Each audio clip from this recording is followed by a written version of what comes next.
To the south and east lie the Indian Ocean, and to the north, the famed diamond mines of South Africa, and to the west, that's the Badlands. Today, we're in one of the most sought-after hunting destinations in the world. We're in the Eastern Cape of South Africa, and this is the High Road, Africa.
I'm Bruce Nyland. I'm co-owner of Hunters Hill Safaris. We're sitting on 82 different species of animals to hunt. A lot of people think coming over to Africa is very expensive, but our prices are very competitive. In fact, I think you could do a 7-day hunt for less than it would take you to shoot a white-tailed deer in the States.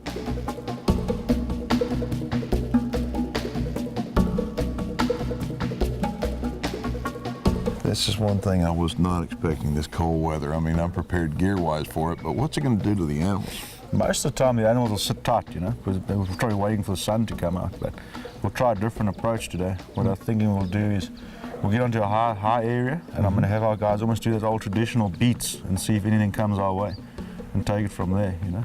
But later in the day, if we get some sun, it'll be a beautiful day. Hopefully. Yeah, well, let's hope.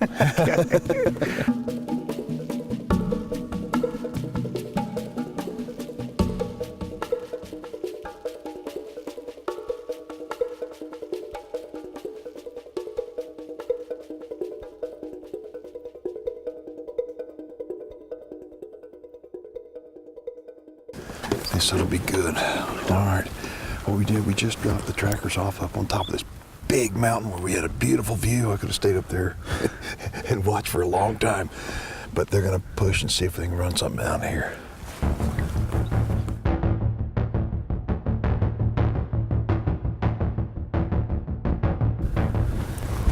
This is no different than the strategy that we'll use a lot of times out west hunting mule deer.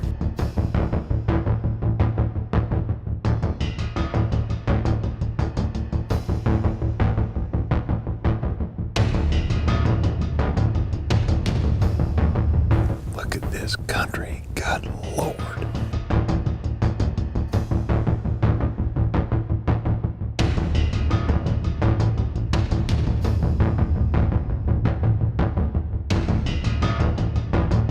Oh, look at that.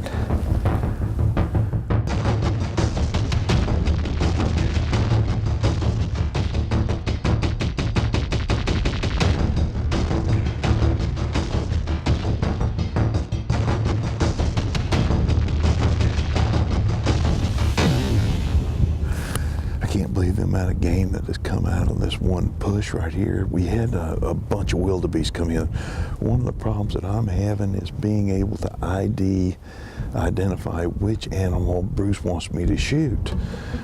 All the wildebeest look the same basically, and what we're trying to do is making sure that I'm on the same animal that he's on, and then making sure the camera's on it. And that's a challenge. The wind up here is tough, it is cold, and the animals are not stopping. They're moving constantly, but they're coming out like crazy.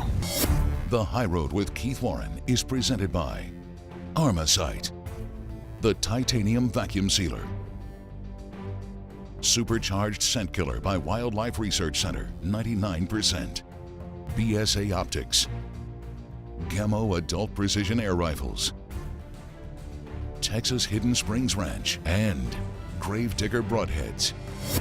The High Road will be right back.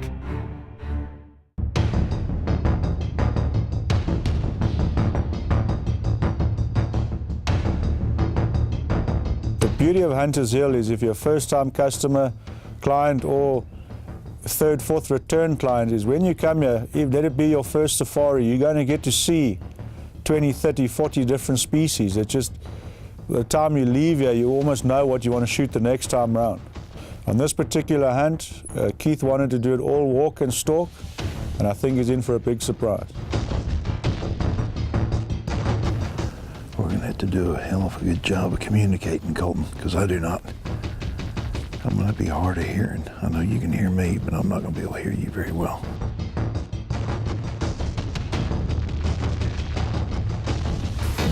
I can't believe all the game down there. I mean, the eland and... There's actually a big Impala male just other side the eland. See that little clearing? He's standing in a clearing just facing other the side. left, facing quarter Yeah, mile to the left. that's a good male. That's a good male. Okay, try and take a shot if you can. Okay, yeah, I see him. Okay. Okay. That's a good male.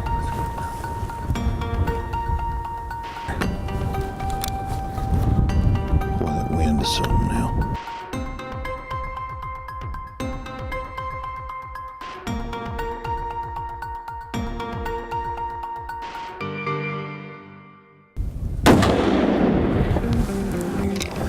Shot. All right.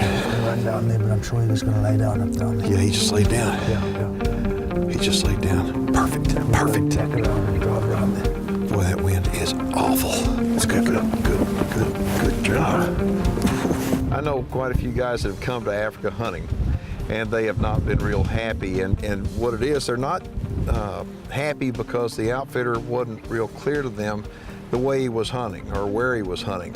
And I want to stress this by saying that there's a lot of outfitters that go and say, well, they hunt South Africa, but you got to be thinking about this. They say, well, they've got a lot of different species, and that very well may be true, but they don't have them on one piece of property. You know, they may be hunting 6 or 8 or 10 different ranches. And so as you talk to an outfitter, as you're picking the outfitter that you want to go with, one of the important questions that I would throw at them is, how much time do you spend in the truck driving back and forth to the hunting areas? Because you only have a limited amount of time once you get over here, and you don't want to spend that time driving around in the truck. You want to spend that time hunting. All these outfitters, yes, they may provide lots of different species, but the key is asking them, how much travel time do you have to spend to go from one species to the other?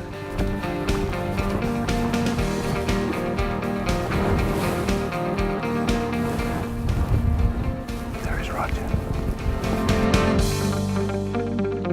Well, here's what he looks like, and he's a whole lot more massive than what I thought. I mean, he's a pretty animal. They're not real big. How much do you think he weighs? Probably 100 pounds. Yeah, I mean, they're no bigger, I think, than a pronghorn antelope, but they're beautiful and a classic plains game species to take on a hunt out here. And I'm really, really happy with him. The plan worked out perfect. I mean, he stood out there and didn't have any idea we were up on top of the rock. So there were literally hundreds and hundreds of animals below us, kudu and eland and wildebeest, and I mean, it was amazing. And then all of a sudden, bingo, you spotted him. Yeah. And he was looking at trackers, I guess. What do you think? I think so, and trying to find a way to sneak out of there, but we pulled a great shot on him. Yeah, and now we're going to take him home with us. What a good animal. I'm thrilled, and I'm really thrilled now that the wind has kind of settled down a little bit and it's getting a little bit warmer. It feels more like hunting weather. But that's a real nice Impala. Look at him. The High Road with Keith Warren is presented by Reconics, Record Rack Deer and Elk Feed, Burt Coyote's Luminoc, Shadow Hunter Blinds, Elevators, Diamond Down Thermal Gear, Ion Cameras, and Tannerite. The High Road will be right back.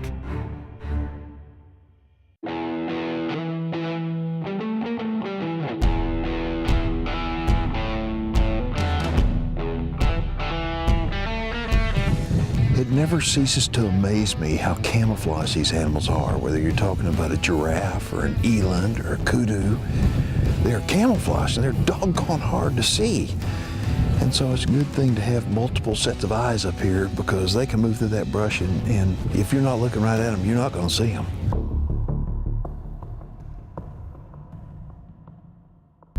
I hear something down that canyon making noise. That's a baboon making that noise. Ooh, that's nice. Well, why don't I stay with the dog right here? I was going to quickly look off this place here and see if there's any animals down here, but it's this time of day they like to be. I'll stay put right here, find a baboon. We had walked no telling how far that day, and we came up on this big bluff, and we had a little dog with us. I mean, the dog was kind of like he was just a hunting partner, okay? And we're gonna ease up that bluff, so the dog and I stay back, and Bruce decides to go over there and just take a peek over, and if I was an animal, I'd be down that bluff too. There's gotta be something down there. Oh yeah, come on. Turns out he walks over there, just sticks his head up just a little bit. Get over here. Got some wildebeest over the side here. Oh, I heard a wildebeest down here. Need to get you up on that rock. And I look over there, and I mean, the wildebeest had no idea we were up on that bluff at all.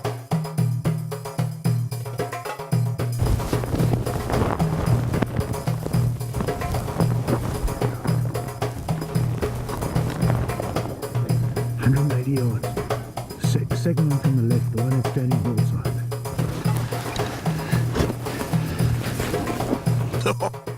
I'm sitting there, I'm trying to focus on, you know, the perfect shot placement, and I've got this little dog, I think his name was Jacques. Okay, he's sitting there right with me, and he's looking, and I'm thinking, okay, I hope I don't screw this up, because now I've got two witnesses, Bruce and Jacques.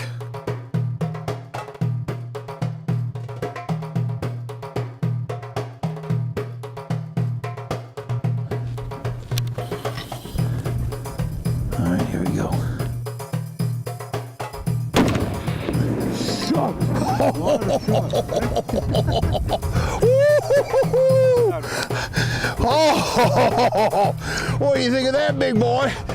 That's the way it's supposed to be done. He's going, yeah, let's go down there and see what we got.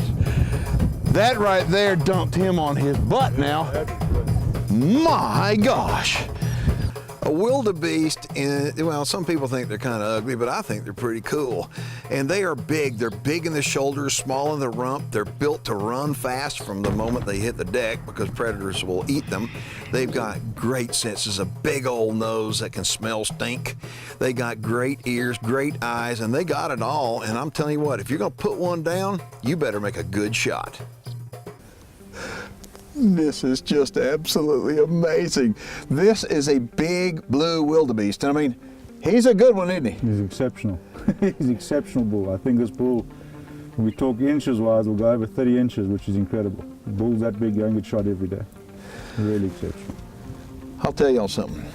I wound up today alone, I promise you, I have seen 300 of these guys.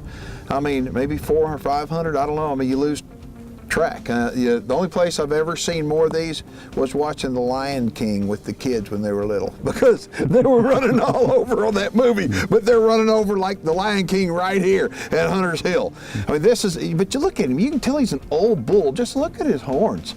I mean, they're weathered, they're cracked, and they just, I mean, he has really experienced a long life out here. You know, you got to think, how many different predators has he evaded over the years, and you know, what all has he experienced? I mean, this country is so vast, and it's so beautiful compared to what I really was expecting. But the cool thing about coming here is the fact that they've got more species of animals to hunt than any other place that I know of, period. And the cool thing about that is that when you come hunting, you spend your time hunting and not driving from one piece of property to the next piece of property, and you spend your time actually hunting.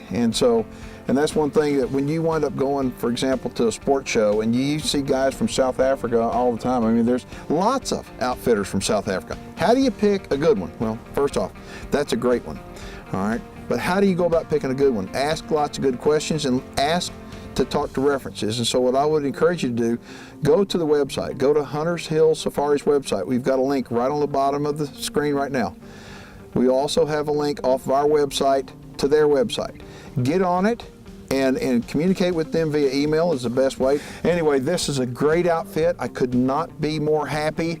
The weather has been it's been giving us a break so far. And Bruce, thank you. Well done, Keith. Thank you so much. Folks, if you've ever wanted to come to Africa, I got to tell you this. Coming over here, the worst part about coming to Africa is the travel over here. I mean, it does take a long time to get here. But other than that, everything else is better than you could ever imagine when you come right here. So anyway, we're going to get this guy taken care of, and then guess what we're going to do? We're going to continue hunting because we're in Africa.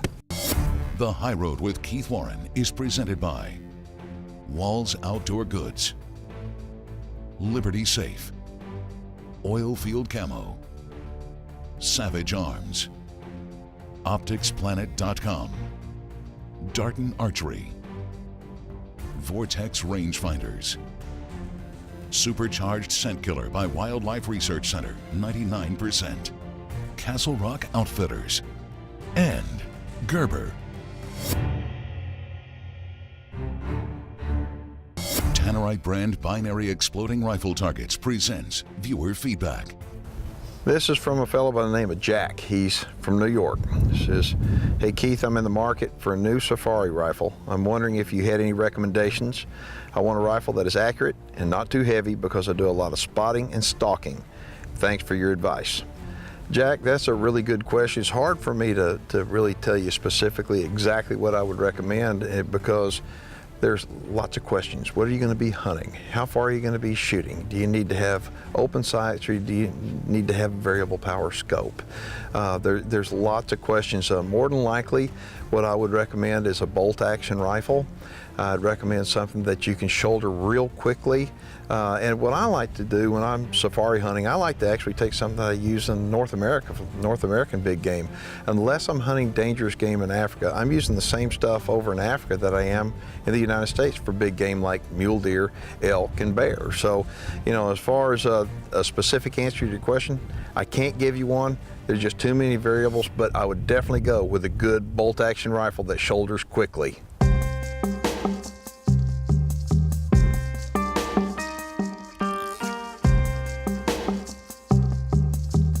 This is a pretty cool setup here. What we have is a blind, a shooting house, if you will, and for archers. And what there is over here, there's a bunch of oranges they've got piled up. And just like if we were going to go and do a setup for whitetail using our Reconyx camera, we're going to do the same exact thing here and just knock off our scent. I'm going to set up in here with a crossbow if something is in here that we want to try to take.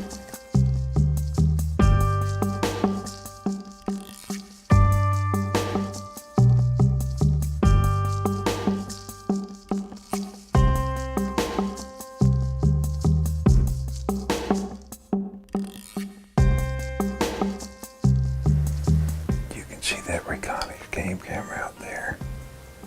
Some baboon's been monkeying with it. Little foxes.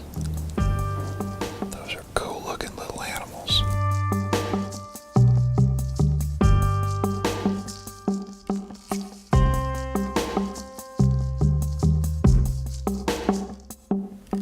Here comes a baboon right here.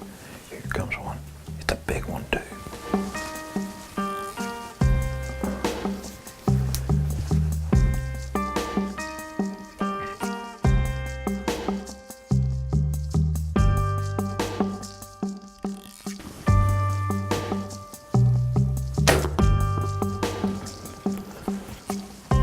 Got him.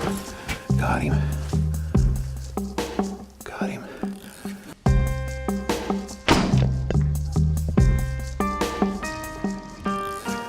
Well, this is what he looks like. I mean, this is a bigger one than I shot last night. You know, again, I used the dart and crossbow and made perfect shot placement on him. You know, well, tonight, some rhinos came in and had everybody on edge, even the baboons. But take a look. I mean, this is a big one. He came in right at dark and offered me a perfect shot, and I put the Gravedigger broadhead right through his heart. But take a look at his ears.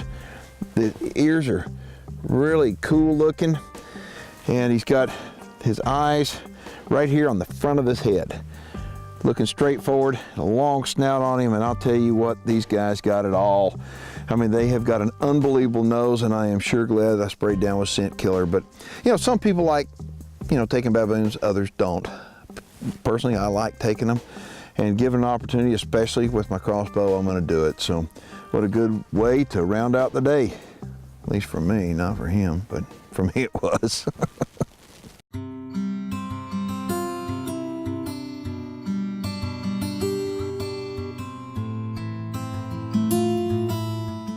This day of my African safari is now history. It's been one that I'll never forget. How could I? How could anyone that experiences the magnificent beauty of the Eastern Cape of South Africa?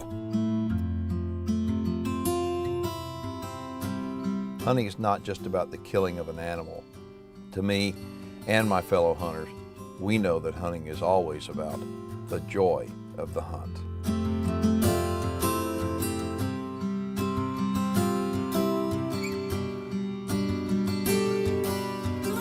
The High Road with Keith Warren is presented by Armasight. Ion Camera is the official sport camera used to film The High Road.